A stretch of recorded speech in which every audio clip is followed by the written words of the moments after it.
morning everyone, welcome to IAS Point. This is Shivani Saxena. Hope you are very well. So guys, जैसे कि आप सभी लोग जानते हैं कि हमने लास्ट की वीडियो में क्लास 8 चैप्टर नंबर 11 और पार्ट नंबर 1 के बारे में बात करी थी, और आज की वीडियो में हम लोग बात करने वाले हैं पार्ट नंबर 2 के बारे में, जो काफ़ी इम्पोर्टेंट रहने वाला है. आपको पता है, जैसे कि हमने लास्ट वीडियो में जाना था कि जो भी संपर्क बल होता है उसके कारण क्या होते हैं, वायुमंडल के बारे में भी मैंने आपको जानकारी दी थी. और आज की वीडियो में हम जान लेंगे जो प्लेयर होते हैं वो किस प्रकार से किसी भी वस्तु को रोक सकते हैं, या फिर किस प्रकार से वो उस पर बल को ऐसे क्रिएट करते हैं कि जो वस्तु है वो रुक जाती है या फिर गतिशील हो जाती है. आपको पता है कि बल के द्वारा आप किसी भी गतिशील वस्तु है तो आप उसको रोक सकते हैं. चाहे वो गोलकीपर होते हैं तो गोलकीपर क्या करते हैं, बल लगाते हैं और गेंद को रोकने की कोशिश करते हैं. बहुत सारी पिक्चर यहाँ पे आपको 3 पिक्चर्स दी गई हैं और यहाँ पे आपको पिक्चर्स के द्वारा समझाया भी गया है. आप कोई भी काम करते हैं, लाइक तो कोई भी काम ले लीजिए आप XYZ, तो कोई भी काम तो आप करते हैं तो उसके लिए भी आपको बल की ही नीड होती है.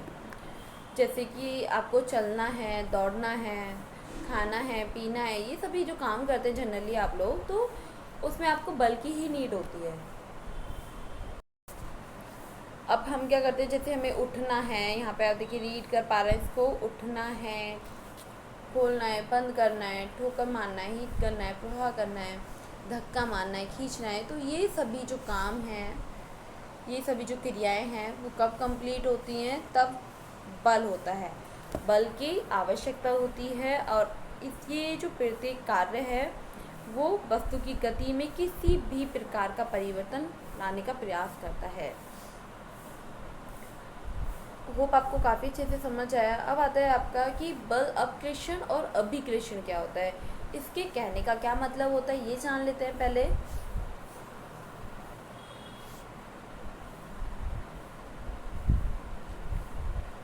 अपकृषण मतलब कि अपनी ओर खींचने जाने वाला, और जो अभिकृषण होता है धक्का देने वाला. मतलब कोई भी प्लेयर तो वो अपनी क्या कर रहा है, अपनी पूरी कोशिश करता है कि वे अपने काम को सुचारू रूप से कर पाए. यहाँ भी जैसे कोई भी प्लेयर है वो बल का प्रयोग कर रहे होते हैं, कोई वस्तु को रोक रहा होता है तो कोई उसे गतिशील कर रहा होता है, किसको देके, बल को देके. और बल के कारण ही जो काम है, जो कार्य है हमारा, वो पॉसिबल हो पाता है. ये यहाँ पे आपको समझ लेना है.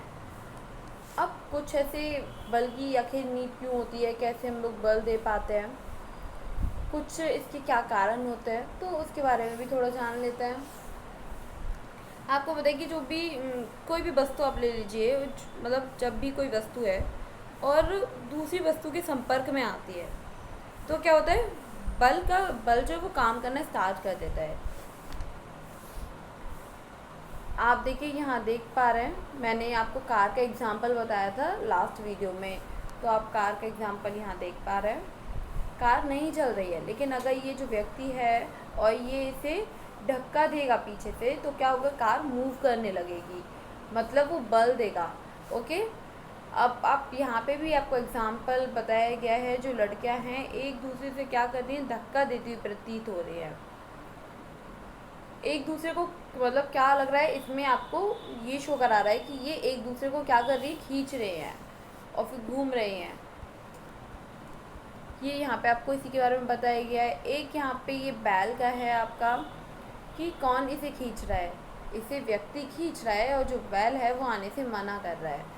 ठीक है, तो व्यक्ति अपनी तरफ से पूरा बल दे रहा है, और आप इसे वस्तु समझ लीजिए और इसे आप समझ लीजिए कि दोनों वस्तु हैं, और ये ज़्यादा बल दे रहा है व्यक्ति, और बैल इसकी नहीं सुन रहा है, वो आ नहीं रहा है, वो भाग रहा है.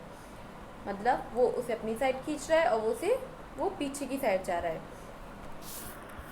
ये आपका सारा बल का ही है, और आपको काफ़ी अच्छे से समझ आया होगा. कुछ ये सारे एग्जांपल्स मैं आपको इसीलिए बता रही हूँ क्योंकि आप तब वीडियो को देखेंगे, आप सुनेंगे, तो आपको कहीं ना कहीं याद रहेगा. बल का बेशक आपको कुछ डेफिनेशंस नहीं पता हो, लेकिन तब आपको एग्जांपल्स याद आएंगे तो आप उसकी डेफिनेशन भी अच्छे से राइट कर सकते हैं. आपको पता है कि बलों की खींच जो होती है, खोजवानी वो क्या होता है, अगर खोजबीन करी जाए इसकी तो आप जानेंगे किसी भी वस्तु पे एक ही दिशा में लगाए गए बल जुड़ जाते हैं।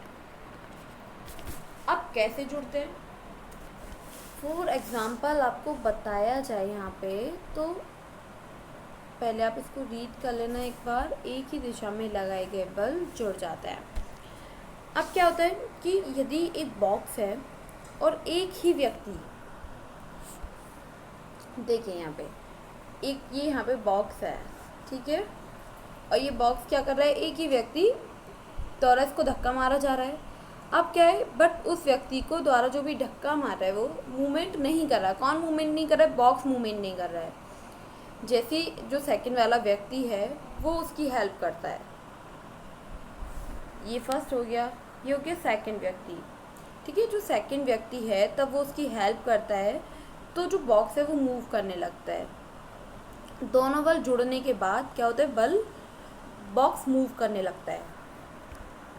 यदि कोई वस्तु है, ठीक है, कोई वस्तु क्या है, उस पर दो बल एक तरीके से विपरीत दिशा की ओर कार्य करते हैं, तो क्या है, इस पे जो लगाने वाला जो बल है, कुल नेट जो बल होगा आपका, वो बालों के एकदम, वो बलों के काफ़ी अंतर में होगा।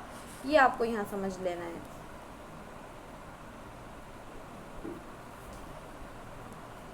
आपको साथ में ये भी जान लेना है कि बीच में एक बॉक्स है, और अगर आप इसकी सेकंड वाली बात जानेंगे, ये देखिए यहाँ पे बॉक्स है बीच में, और बीच में बॉक्स होने के बाद में एक व्यक्ति से इधर से लेफ़्ट से और एक राइट से, दोनों तरफ से इसको धक्का मार रहा है। तो क्या बल जो आपका बॉक्स है क्या वो मूव करेगा, आपको ये भी यहाँ पे समझ लेना है। तो क्या होगा, तब भी एक की तरफ से ज़्यादा बल होगा। अगर दोनों की तरफ से एकदम इक्वल रहता है बल, तो वो बिल्कुल भी मूव नहीं करने वाला है। लेकिन अगर इस व्यक्ति का बल इससे ज़्यादा होता है, वो इस तरीके से उसको इधर धक्का मारता है, तो क्या होगा, जो बॉक्स है वो मूव करेगा इस व्यक्ति की ओर। अगर इधर से बल ज़्यादा होता है तो वो मूव करेगा फर्स्ट व्यक्ति की ओर। यहाँ पे इस तरीके से आपको ये समझ लेना है। अगर बराबर ही दोनों का बल है तो वो इतना सा भी मूव नहीं करेगा बॉक्स। आपको पता है कि एक बल दूसरे से बड़ा काफ़ी छोटा भी हो सकता है। आपको ये यहाँ पे काफ़ी अच्छे से समझने की कोशिश करनी है।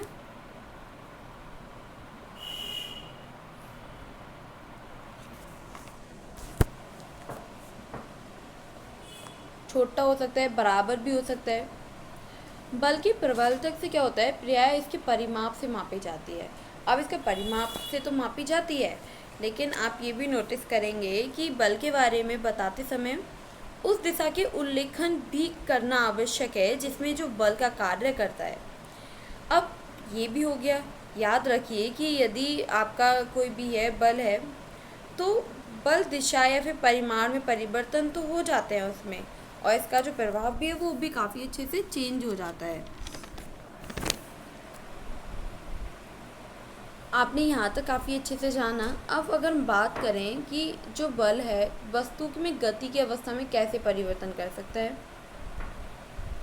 हाँ यही वाला टॉपिक आप इसके बारे में बात करेंगे हम लोग। Sorry minute. तो आखिर ये कैसे हो पाता है पॉसिबल, जानते हैं। आपको पता है कि कुछ ऐसे प्लेयर होते हैं जो पेनल्टी किक लेते हैं, देन क्या करते हैं, बॉल पे बल लगाते हैं और उसी दिशा में उसे वो भागती है बॉल। मतलब क्या होगा, बॉल उसी दिशा में जाएगी। अगर सेकंड तरफ देखा जाए, जो गोलकीपर होता है वो बॉल को रोकने का प्रयास करते हैं। पेनल्टी किक लेते समय जो खिलाड़ी है वो गेंद पे बल लगाता है। अब किक लगाने से क्या होगा कि पहले गेंद क्या होगी, पहले विराम अवस्था में थी वो, देन उसकी जो चेंज हो जाएगी अवस्था आप देखेंगे, अतः इसकी चाल शून्य थी। यहाँ पे फोकस करिए वीडियो में। और लगाए गए बल ने गेंद को गोल की ओर गति प्रदान की। मान लीजिए जो गोली है गोल को बचाने के लिए गेंद पे झटपटाता है और एक तरीके से उछलता भी है। और फिर आप देखेंगे कि इस प्रक्रिया में जो द्वारा जो भी आपकी गोली है गतिशील गेंद पे बल लगाने का प्रयत्न करता है, उसके द्वारा लगाया हुआ जो बल है वो गेंद को रोक सकता है। और मैंने आपको ये भी बताया था कि वो विक्षेपित भी कर सकता है। जो गोल है आपका, जैसे कि गोल है और उसको होने से काफ़ी वो बचा भी सकता है। यदि जो गोली है गेंद को रोकने में सफल हो जाता है तो इसकी जो चाल होगी वो शून्य ही रहेगी। ये यहाँ पे आपको समझ लेना है काफ़ी अच्छे से।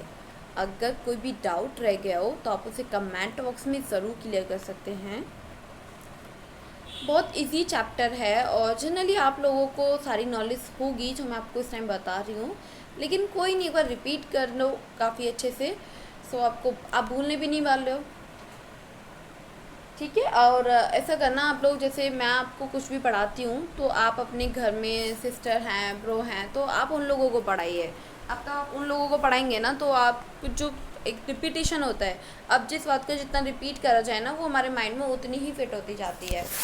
इसीलिए आप तब बच्चों को पढ़ाएंगे, छोटे बच्चों को पढ़ाइए, बड़े मतलब किसी को भी पढ़ाइए, लेकिन अपनी बातों को एक्सप्लेन करिए। जो आपने पढ़ा है आप उसे समझिए, तब आप बोलेंगे, समझेंगे, सोचेंगे तो काफ़ी अच्छे से जो टॉपिक आपने पढ़ा है वो काफ़ी अच्छे से आपको पता चल जाएगा और काफ़ी लॉन्ग टाइम तक याद भी रहेगा। सो आज के लिए इतना ही। एंड फर्स्ट ऑफ ऑल आप अपनी फैमिली का एंड अपना पूरा ध्यान रखिए इस टाइम पे, एंड अच्छे से स्टडी भी करते रहिए। Thank you so much.